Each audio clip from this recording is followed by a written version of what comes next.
സ്വാഗതം. ഇന്ന് നമുക്ക് നല്ല ടേസ്റ്റി ആയിട്ടുള്ള തൃശ്ശൂർ സ്റ്റൈൽ കിണ്ണത്തപ്പം തയ്യാറാക്കിയാലോ. ഇതിനു മുമ്പ് തന്നെ ഞാൻ മുട്ട ചേർത്തിട്ടുള്ള കിണ്ണത്തപ്പത്തിന്റെ റെസിപ്പി ചെയ്തിട്ടുണ്ടായിരുന്നു. അപ്പൊ കാണുന്നുള്ളവർക്ക് കണ്ടു നോക്കാം. ലിങ്ക് ഞാൻ ഡിസ്ക്രിപ്ഷൻ ബോക്സിൽ കൊടുക്കാം.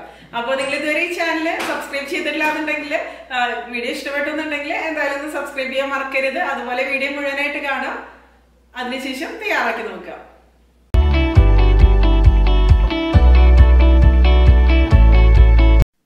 കിണ്ണത്തപ്പം തയ്യാറാക്കാൻ വേണ്ടിയിട്ട് ഞാനിവിടെ 1 കപ്പ് ഇഡ്ഡലി റൈസ് വെള്ളത്തിൽ കുതിർത്തിയെടുത്തിട്ടുണ്ട്. നന്നായിട്ട് കഴുകിയതിന് ശേഷം മിനിമം ഒരു 3 മണിക്കൂറെങ്കിലും കുതിർത്തിയെടുക്കുക. അതിനുശേഷം നമുക്കിതൊന്ന് നന്നായിട്ട് ഡ്രെയിൻ ചെയ്തെടുക്കണം. അപ്പോൾ ഈ ഒരു റെസിപ്പിക്ക് വേണ്ടിയിട്ട് നിങ്ങൾക്ക് ഏത് ടൈപ്പ് പച്ചരി വേണമെന്നുണ്ടെങ്കിലും ഉപയോഗിക്കാം. അതുപോലെ അരിപ്പൊടി ഉപയോഗിച്ചിട്ടും ഈ ഒരു സെയിം റെസിപ്പി നിങ്ങൾക്ക് തയ്യാറാക്കിയെടുക്കാൻ പറ്റും. ഇനി ഞാനിതൊന്ന് ഡ്രെയിൻ ചെയ്തെടുക്കട്ടെ. അപ്പോൾ ഇതിൽ തീരെ വെള്ളം ഉണ്ടാവരുത്. വെള്ളം ഉണ്ടായിക്കഴിഞ്ഞിട്ടുണ്ടെങ്കിൽ ഇത് കറക്റ്റായിട്ട് വരില്ല. നമുക്ക് കൂടുതൽ നാളികേരപ്പാൽ ഇതിലേക്ക് ഒഴിച്ചു കൊടുക്കാൻ പറ്റില്ല, ഇതിൽ വെള്ളം കൂടുതലായി കഴിഞ്ഞിട്ടുണ്ടെങ്കിൽ. അപ്പോൾ കുറച്ച് സമയം ഇതുപോലെ ഡ്രെയിൻ ചെയ്യാൻ വേണ്ടിയിട്ട് വെക്കാം. അതിനുശേഷം നമുക്കിതൊന്ന് അരച്ചെടുക്കണം. അപ്പോൾ ഞാനിനി ഇതൊരു മിക്സിയുടെ ജാറിലേക്ക് ഇട്ട് കൊടുക്കുകയാണ്. അപ്പോൾ ഇതിപ്പോൾ കുറച്ച് അളവുള്ള കാരണം ഒരു പ്രാവശ്യം ഇട്ട് കൊടുത്താൽ മതി. അതായത് ഒരു പ്രാവശ്യം അരച്ചെടുക്കാനുള്ളതേ ഉള്ളൂ. വലിയ ജാറിൽ തന്നെ ഞാൻ അരച്ചെടുക്കുകയാണ്. ഇനി ഇതിന് വേണ്ടിയിട്ട് ഞാനിവിടെ നാളികേരപ്പാൽ എടുത്തിട്ടുണ്ട്. ഇതിപ്പോൾ 1-ാം പാലാണ് ഞാൻ എടുത്തിരിക്കുന്നത്, നല്ല കട്ടിയുള്ള നാളികേരപ്പാൽ. അപ്പോൾ ഒരു വലിയ നാളികേരാണ് ഞാൻ ഇതിന് വേണ്ടിയിട്ട് ഉപയോഗിച്ചിരിക്കുന്നത്. നമുക്ക് ഇതിൻ്റെ 2-ാം പാലൊന്നും ആവശ്യമില്ല. കട്ടിയുള്ള നാളികേരപ്പാൽ ചേർക്കുമ്പോൾ തന്നെയാണ് ഇത് നല്ല ടേസ്റ്റി ആയിട്ട് തന്നെ വരിക. ഞാനിവിടെ ഇപ്പോൾ 1.5 കപ്പ് നാളികേരപ്പാലാണ് എടുത്തു വെച്ചിരിക്കുന്നത്. ഇനി ഇതിലേക്ക് നമുക്ക് ആവശ്യത്തിന് പഞ്ചസാര ചേർത്ത് കൊടുക്കണം. അപ്പോൾ ഞാനിപ്പോൾ ഇതിലേക്ക് ചേർത്ത് കൊടുക്കുന്നത് 7 ടേബിൾ സ്പൂൺ അളവിൽ പഞ്ചസാരയാണ്. ഇത് കറക്റ്റായിട്ടുള്ള അളവിലുള്ളൊരു മധുരം തന്നെയായിരിക്കും. പഞ്ചസാരയുടെ അളവ് നമ്മുടെ ടേസ്റ്റിനനുസരിച്ച് കൂട്ടുകയോ കുറയ്ക്കുകയോ ഒക്കെ ചെയ്യാം.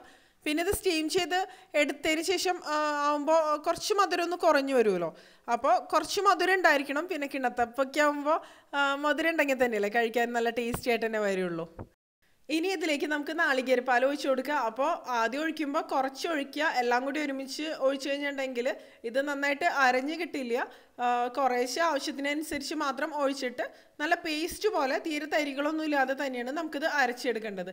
അപ്പോഴായിരിക്കും കിണ്ണത്തപ്പം നല്ല ടേസ്റ്റി ആയിട്ട് നല്ല സോഫ്റ്റ് ആയിട്ട് തന്നെ നമുക്ക് തയ്യാറാക്കിയെടുക്കാൻ പറ്റുക. അതുപോലെ ഇതിലേക്ക് ഇനി നമുക്ക് കുറച്ച് ഉപ്പ് ചേർത്ത് കൊടുക്കുക. മധുരമുള്ള എന്ത് ഐറ്റംസ് തയ്യാറാക്കുമ്പോഴും കുറച്ച് ഉപ്പ് ചേർത്ത് കഴിഞ്ഞാൽ ആ ടേസ്റ്റ് ഒന്ന് ബാലൻസ് ചെയ്ത് എടുക്കാൻ പറ്റും നമുക്ക്. അപ്പോൾ ഉപ്പും കൂടി ചേർത്തിട്ട് നമുക്കിതിനി നല്ല പേസ്റ്റ് പോലെ തന്നെ അരച്ചെടുക്കാം. അപ്പോൾ ആദ്യം ഒന്ന് അരച്ചെടുത്തതിന് ശേഷം പിന്നെ വേണമെന്നുണ്ടെങ്കിൽ ബാക്കി നാളികേരപ്പാൽ നമുക്ക് ഒഴിച്ചു കൊടുക്കാം. ഇപ്പോൾ കണ്ടില്ലേ, ഞാനിത് നല്ല സ്മൂത്ത് ബാറ്ററായിട്ട് തരികളൊന്നും ഇല്ലാതെ തന്നെ ഇതുപോലെ അരച്ചെടുത്തിട്ടുണ്ട്. ഇനി ബാക്കി നാളികേരപ്പാൽ നമുക്കിതിലേക്ക് എന്തായാലും ഒഴിച്ചു കൊടുക്കണം. ഇതിപ്പോൾ കുറച്ച് തിക്കായിട്ടുള്ള ബാറ്ററായിട്ട് തന്നെയാണ് അരച്ചെടുത്തിരിക്കുന്നത്. അപ്പോൾ കിണ്ണത്തപ്പം എന്ന് പറയുമ്പോൾ പല സ്ഥലങ്ങളിലും തയ്യാറാക്കുന്നത് പല രീതിയിലായിരിക്കും. പഞ്ചസാര ചേർത്തിട്ട് തയ്യാറാക്കാറുണ്ട്, അതുപോലെ ശർക്കര ചേർത്തിട്ട് തയ്യാറാക്കും, അതുപോലെ കുറച്ച് തിക്നെസ്സോട് കൂടി തയ്യാറാക്കാറുണ്ട്. പിന്നെ നേരത്തെ ഞാൻ പറഞ്ഞ പോലെ മുട്ട ചേർത്തിട്ട് കിണ്ണത്തപ്പം തയ്യാറാക്കും. അപ്പോൾ അതിൻ്റെ വീഡിയോ നല്ല അടിപൊളി തന്നെയാണ് കേട്ടോ, കാണാത്തവർ കണ്ടു നോക്കുക. ഇത് ഞാനൊരു പാത്രത്തിലേക്ക് ഒഴിച്ചു കൊടുത്തിട്ടുണ്ട്. ഇനി ഇത് നമുക്കൊന്ന് ലൂസാക്കി എടുക്കണം. അപ്പോൾ ബാക്കിയുള്ള നാളികേരപ്പാലിൽ പകുതി ഞാനിപ്പോൾ ഒഴിച്ചു കൊടുക്കണം. അതിനുശേഷം നമുക്കൊന്ന് മിക്സ് ചെയ്ത് നോക്കാം. എല്ലാം കൂടി ഒരുമിച്ച് ഒഴിച്ചു കൊടുക്കണ്ട, അപ്പോൾ പിന്നെ ഒരുപാട് ലൂസായി കഴിഞ്ഞാലും ചിലപ്പോൾ നന്നായിട്ട് വരില്ല. ഇനി ഇതെല്ലാം കൂടി നന്നായിട്ട് മിക്സ് ചെയ്ത് കൊടുത്തതിന് ശേഷം നമുക്ക് ഇതിലേക്ക് ബാക്കിയുള്ള നാളികേരപ്പാലും കൂടി ഒഴിച്ചു കൊടുക്കാം. ഞാനിപ്പോൾ മുഴുവനായിട്ട് തന്നെ ഒഴിച്ചു കൊടുക്കുന്നുണ്ട്, 1.5 കപ്പ് എടുത്തത്. ഇനി എല്ലാം കൂടി നമുക്കിത് നല്ലപോലെ ഒന്ന് മിക്സ് ചെയ്ത് കൊടുക്കുക. അതുപോലെ ചില ഏരിയാസിൽ ഏലക്കായ ചേർത്തിട്ട് കിണ്ണത്തപ്പം തയ്യാറാക്കി എടുക്കാറുണ്ട്. അപ്പോൾ ഏലക്കായയുടെ പൊടി വേണമെന്നുണ്ടെങ്കിൽ ഈ സമയത്ത് നിങ്ങൾക്ക് ഇതിലേക്ക് ചേർത്ത് കൊടുക്കാം.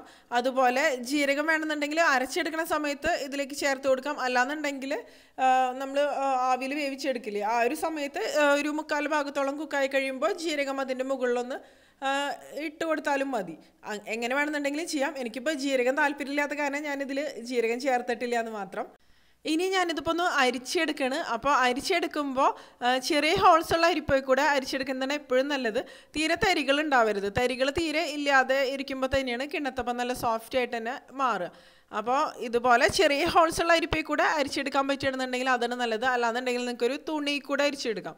അപ്പോൾ ഒന്നും കൂടി നന്നായിട്ട് തന്നെ വരും. ഇതിപ്പോൾ കുറച്ച് സമയം പിടിക്കും ചെറിയ അരിപ്പയായ കാരണം. അപ്പോൾ അല്ലെങ്കിൽ വലിയ ഹോൾസുള്ള അരിപ്പ കൂടിയാണെങ്കിലും നിങ്ങൾക്ക് ചെയ്യാം. അതാകുമ്പോൾ അത്രയ്ക്ക് തരികളൊന്നും അതിൽ കിട്ടില്ല എന്ന് മാത്രം. കൂടുതൽ നല്ല റിസൾട്ട് വേണമെന്നുണ്ടെങ്കിൽ തുണിയിൽ കൂടിയൊക്കെ അരിച്ചെടുക്കേണ്ടതായിരിക്കും കൂടുതൽ നല്ലത്. കണ്ടില്ലേ, ഇത് അരിച്ചെടുക്കുന്ന സമയത്ത് നമുക്കിതിൽ അത്യാവശ്യം തരികൾ കാണാൻ പറ്റും.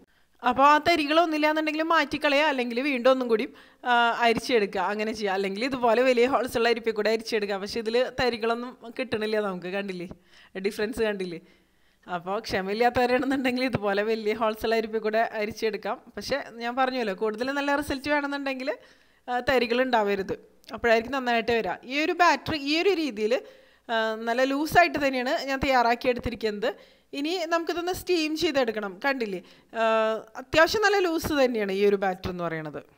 പിന്നെ ഈ ഒരു സമയത്ത് ഈ ബാറ്റർ ഒന്ന് ടേസ്റ്റ് ചെയ്ത് നോക്കുക. അപ്പോൾ മധുരം കുറച്ച് മുന്നിട്ട് നിൽക്കണം, അപ്പോഴായിരിക്കും കുക്കായിട്ട് വരുമ്പോൾ കറക്റ്റായിട്ടുള്ള രീതിയിൽ മധുരം ഉണ്ടാവുക. ഞാനിപ്പോൾ ടേസ്റ്റ് ചെയ്ത് നോക്കിയപ്പോൾ മധുരമൊക്കെ നല്ല പെർഫെക്റ്റ് ആണ്. ഇനി നമുക്കിതൊന്ന് സ്റ്റീം ചെയ്തെടുക്കണം. ഞാനൊരു സ്റ്റീമർ എടുത്തിട്ടുണ്ട്, ഇതിൻ്റെ താഴെ വെള്ളം വെച്ച് കൊടുത്തിട്ടുണ്ട് കേട്ടോ. പിന്നെ ഇതുപോലെ ഒരു പ്ലേറ്റ് എടുത്തിട്ടുണ്ട്. ഇതിൽ ഞാൻ വെളിച്ചെണ്ണ നന്നായിട്ടൊന്ന് സ്പ്രെഡ് ചെയ്ത് കൊടുത്തിട്ടുണ്ട്. അതിനുശേഷം ഇനി ഇതിലേക്ക് നമുക്ക് ഈ ബാറ്റർ ഒഴിച്ച് കൊടുക്കാൻ ഞാൻ ഫ്ലെയിം ഓൺ ചെയ്തിട്ടുണ്ട്. അപ്പോൾ കിണ്ണത്തപ്പം എന്ന് പറയുമ്പോൾ പ്രത്യേകിച്ച് തൃശ്ശൂർ സ്റ്റൈൽ കിണ്ണത്തപ്പം നല്ല തിന്നായിട്ട് തന്നെയാണ് തയ്യാറാക്കിയെടുക്കുക, ഒരുപാട് കട്ടിയിലല്ല. അപ്പോൾ ഞാൻ ഇതിലേക്ക് ഒരു 4 തവി ബാറ്ററാണ് ഒഴിച്ചു കൊടുക്കുന്നത്. അത് കറക്റ്റ് തന്നെയായിരിക്കും, കറക്റ്റായിട്ടുള്ള ഒരു തിക്നെസ് തന്നെയായിരിക്കും.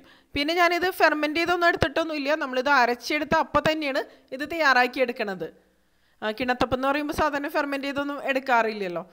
ഇനി ഇത് നമുക്ക് അടച്ചു വെച്ചതിന് ശേഷം കുക്ക് ചെയ്തെടുക്കുക. അപ്പോൾ വെള്ളം തിളച്ചതിന് ശേഷം ഒരു 10 മിനിറ്റൊക്കെ മതിയാവും ഇത് കറക്റ്റായിട്ട് കുക്കായിട്ട് വരാൻ വേണ്ടിയിട്ട്. 10 മിനിറ്റ് മുതൽ ഒരു 15 മിനിറ്റ് വരെ ഞാനൊരു മീഡിയം ഫ്ലെയിമിൽ വെച്ചിട്ട് തന്നെയാണ് ഇത് കുക്ക് ചെയ്തെടുക്കണത്. അപ്പോൾ നിങ്ങൾക്ക് വേണമെന്നുണ്ടെങ്കിൽ ഒരു അലുമിനിയം ഫോയിൽ പേപ്പർ കൊണ്ട് ഇതിൻ്റെ മുകൾ ഭാഗം ഒന്ന് കവർ ചെയ്ത് കൊടുക്കാം. അപ്പോൾ എക്സസ് ആയിട്ടുള്ള ഒരു ആവിയൊന്നും ഇതിലേക്ക് വരില്ല എന്ന് മാത്രം. ഇനി ഞാനിത് അടച്ചു വെക്കുകയാണ്. ഇപ്പോൾ കണ്ടില്ലേ, കറക്റ്റായിട്ട് ഇത് കുക്കായിട്ട് വന്നിട്ടുണ്ട്. ഇനി നമുക്കിത് ഇതിൽ നിന്നൊന്ന് എടുത്ത് മാറ്റാം. അതിനുശേഷം തണുത്തതിന് ശേഷം നമുക്ക് കട്ട് ചെയ്യാം. വശങ്ങളിൽ നിന്നൊക്കെ കറക്റ്റായിട്ട് വിട്ട് വന്നിട്ടുമുണ്ട്. ഈ ഒരു രീതിയിൽ തന്നെ നമുക്ക് ബാക്കിയുള്ള കിണ്ണത്തപ്പം തയ്യാറാക്കിയെടുക്കാം. അപ്പോൾ എനിക്ക് ഈ ഒരു ബാറ്റർ വെച്ചിട്ട് ഒരു 2 കിണ്ണത്തപ്പമാണ് തയ്യാറാക്കാൻ പറ്റിയത്. മാക്സിമം നമുക്ക് കുറച്ചും കൂടി തിന്നായിട്ട് തയ്യാറാക്കണമെങ്കിൽ 3 എണ്ണം വരെ തയ്യാറാക്കാമെന്ന് മാത്രം. ഇനി വേറൊരു പ്ലേറ്റിൽ ഞാൻ വെളിച്ചെണ്ണ നന്നായിട്ട് തടവിയെടുത്തിട്ടുണ്ട്. അപ്പോൾ വെളിച്ചെണ്ണ എന്തിനാണ് ഇതിൽ തടവിയെടുക്കണതെന്ന് വെച്ചാൽ അടിഭാഗത്ത് ഇത് ഒട്ടിപ്പിടിക്കാതിരിക്കാൻ വേണ്ടിയിട്ടാണ്. ഇനി അതിലേക്കും ഞാനൊരു 4 തവി ബാറ്റർ ഒഴിച്ച് കൊടുക്കുകയാണ്. അതിനുശേഷം സ്റ്റീം ചെയ്തെടുക്കുകയാണ്. അപ്പോൾ സ്റ്റീമർ ഇല്ലാന്നുണ്ടെങ്കിൽ നിങ്ങൾക്ക് സാധാരണ പാത്രത്തിൽ വെച്ചിട്ടും ഇത് സ്റ്റീം ചെയ്തെടുക്കാം. എന്തെങ്കിലും ഒരു സ്റ്റാൻഡ് വെച്ചിട്ട് അതിൻ്റെ മുകളിൽ പ്ലേറ്റ് വെച്ചിട്ട് അങ്ങനെ സ്റ്റീം ചെയ്തെടുക്കാം. ഞാൻ പല വീഡിയോസിലും കാണിച്ചിട്ടുണ്ട്, വട്ടയപ്പത്തിൻ്റെ വീഡിയോസിലൊക്കെ കാണിച്ചിട്ടുണ്ട്. ഇപ്പോൾ നമ്മുടെ 2ാമത്തെ കിണ്ണത്തപ്പം അടിപൊളിയായിട്ട് തന്നെ റെഡി ആയിട്ട് വന്നിട്ടുണ്ട്. ഇനി തണുത്തതിന് ശേഷം നമുക്കിതും കട്ട് ചെയ്യാം. അപ്പോൾ ഞാൻ കട്ട് ചെയ്ത് കാണിക്കാം. അപ്പോൾ ആദ്യം വശങ്ങളിൽ നിന്നൊക്കെ ഒന്ന് ചെറുതായിട്ടൊന്ന് ഒരു കത്തി വെച്ച് വിടിയിച്ച് കൊടുത്താൽ മതി. അപ്പോൾ എളുപ്പത്തിൽ തന്നെ നമുക്കിത് കട്ട് ചെയ്തെടുക്കാൻ പറ്റും. ഓൾറെഡി ഇത് കുക്കായിട്ട് വരുമ്പോൾ വിട്ട് വന്നിട്ടുണ്ട്, എന്നാലും എളുപ്പത്തിന് വേണ്ടിയിട്ട് ആണെന്ന് മാത്രം. ഇത് നമുക്ക് ഇഷ്ടപ്പെട്ട ഏത് ഷേപ്പിൽ വേണമെന്നുണ്ടെങ്കിൽ നമുക്ക് കട്ട് ചെയ്തെടുക്കാം.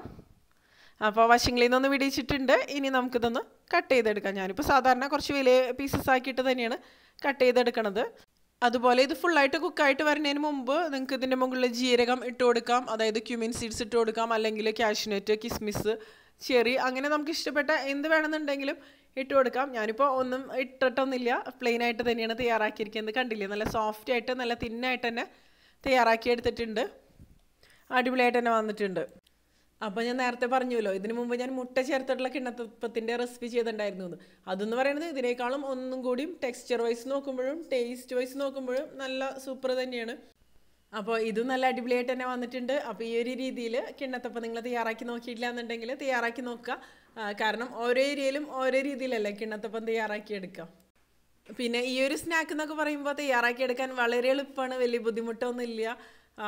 ആവിയിൽ വെച്ച് വേവിക്കണത് കൊണ്ട് തന്നെ ഹെൽത്തി ആയിട്ടുള്ളൊരു ഐറ്റം തന്നെയാണ്. നമ്മുടെ പഴയകാല ഓർമ്മകൾ ഉണർത്തുന്ന ട്രഡീഷണൽ സ്നാക്ക് എന്ന് തന്നെ വേണമെന്നുണ്ടെങ്കിൽ പറയാം. അപ്പോൾ കുട്ടികൾക്കും എല്ലാവർക്കും തീർച്ചയായിട്ടും ഇഷ്ടപ്പെടുന്ന ഒരു ഐറ്റം തന്നെയായിരിക്കും ഇത്. അതുപോലെ നിങ്ങൾ ഏത് ടൈപ്പ് റെസിപ്പീസാണ് കാണാൻ ആഗ്രഹിക്കുന്നതെന്നുണ്ടെങ്കിൽ അതും കൂടി ഒന്ന് കമൻറ്റ് ചെയ്യുക. നാടൻ റെസിപ്പീസ് വേണോ, അല്ലെങ്കിൽ നോർത്ത് ഇന്ത്യൻ റെസിപ്പീസ്, പിന്നെ സ്നാക്ക് ഐറ്റംസ് വേണോ, സ്വീറ്റ്സ് ഐറ്റംസ് വേണോ, അങ്ങനെ നിങ്ങൾക്ക് ഇഷ്ടപ്പെട്ട റെസിപ്പീസ് ഏതാണെന്നുണ്ടെങ്കിൽ അതൊന്ന് കമൻറ്റ് ചെയ്യുക. കാരണം നിങ്ങൾ ആഗ്രഹിക്കുന്നത് ഞാൻ ചെയ്തിട്ടല്ലേ കാര്യമുള്ളൂ. അതുപോലെ നിങ്ങളുടെ ഭാഗത്തു നിന്നുള്ള ഒരു സപ്പോർട്ടും എനിക്ക് ശരിക്കും പറഞ്ഞ ഒരു ഇൻസ്പിറേഷനാണ് കൂടുതൽ വീഡിയോസ് ചെയ്യാൻ വേണ്ടിയിട്ട്. അപ്പോൾ എല്ലാവരും സപ്പോർട്ട് ചെയ്യുമെന്ന് വിചാരിക്കുന്നു.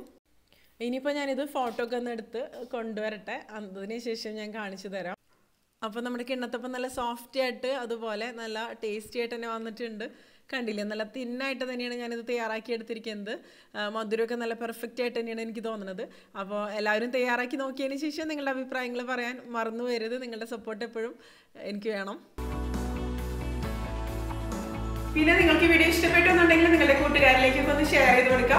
അതുപോലെ വീഡിയോ ലൈക്ക് ചെയ്യുക. പിന്നെ സബ്സ്ക്രൈബ് ചെയ്യാത്തവരെ സബ്സ്ക്രൈബ് ചെയ്യാനും അതുപോലെ അഭിപ്രായങ്ങൾ കമൻറ്റ് ചെയ്യാനും മറന്നു പോകരുത്. അപ്പം മറ്റൊരു അടിപൊളി റെസിപ്പി ആയിട്ട് നമുക്ക് വീണ്ടും